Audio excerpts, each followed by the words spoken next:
प्रभू रामचंद्रांच्या पदस्पर्शानं पावन झालेल्या आणि 3.5 शनीपीठांपैकी एक असलेलं संपूर्ण पीठ ते म्हणजे नस्तनापूर तालुका नांदगाव येथे भाविकांनी शनी दर्शनासाठी आज मोठी गर्दी केली आहे। शनी जयंती आणि शनी अमावस्या हा 25 वर्षांनी आलेला दुर्मिळ योग आहे आणि त्यामुळे आता लाखो भाविकांनी आज शनी देवाचं दर्शन घेतलेलं आहे।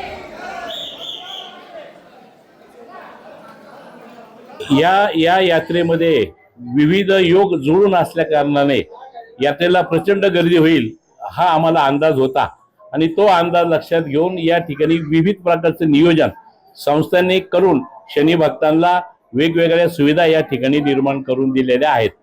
गर्दीचं नियोजनाचा भाग म्हणून दर्शन रांगेचे वेगवेगळे प्रकार आपण या ठिकाणी केलेले आहेत।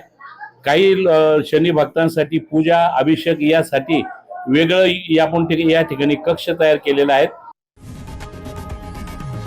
लोकशाही मराठी ऐका, पहा, जागरूक रहा।